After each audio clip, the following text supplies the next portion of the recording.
So as we move into the new year, you're probably ready to, to set an intention. And I want to specify how to be successful with your intention and be balanced and accountable all at the same time. So if you start out with a more spiritual concept as your intention for your new year, and certainly remember that this sort of intention can be renewed seasonally. So when you go to the spring equinox in March, the summer solstice in June, your fall equinox in September. When you go to these different dates, there's shifts in the seasons.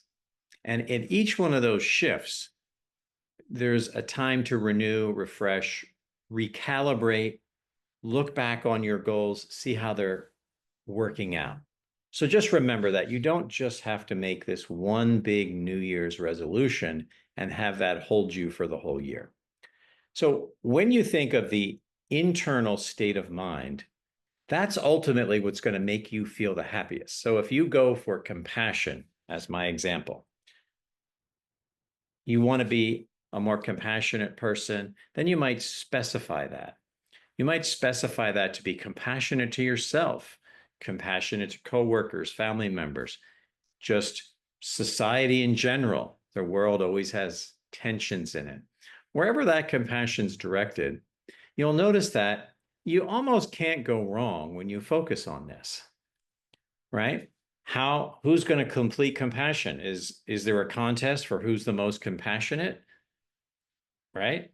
It's endless to the level and the depth and the sophistication that you can do. You could pick then any virtue like that that's going to enrich your soul. It's going to connect you to your higher self. So you could do faith, right? You could do kindness. You could do dedication. You could do discipline, like any number of these sorts of choices. So internally, I want to make sure you have that and you don't just have an intention to get a new job or to achieve this or to have a physical goal with your fitness. Keep the internal state of mind as a key part of your process.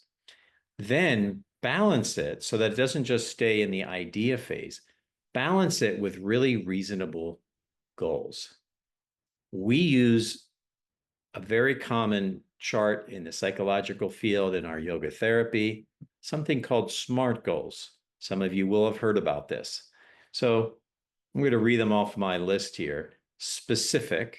So when you make your intention, you want it to be specific. You want it to be measurable so that you can chart it. Next, you want it to be reasonable in the sense that it's achievable. Make it relevant to your daily life and then set a time boundary on it. But you see, if those SMART goals, right, smart, measurable, achievable, relevant, and timely, if they get too intense, you'll start to feel a pressure. And that pressure will cause you to either push it and then once you've achieved that goal or even come close to it, or maybe you fail and you just give it all up. So when the goal is when the goal is your only kind of point of focus, it's going to measure your success or your failure, then you start to run into trouble. The quality that I put up when I raised my hand on the left side here, related to, say, compassion or faith or one of those qualities, one of those spiritual qualities, is that you can never succeed completely because it's endless, the depth and the sophistication of something like compassion.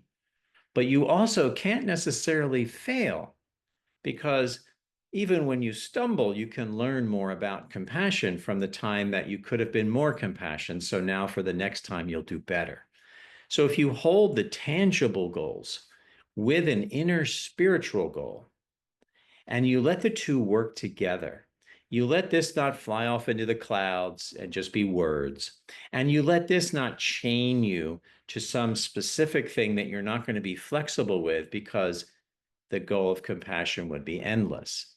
So by joining both action and internal state of mind, you end up with a recipe that will allow you to cultivate and improve your life in an ongoing fashion through not just the New Year's time, but through all the times of the year whenever you feel the need to renew things. So I hope that helps you to be very successful and experience a joyous new year.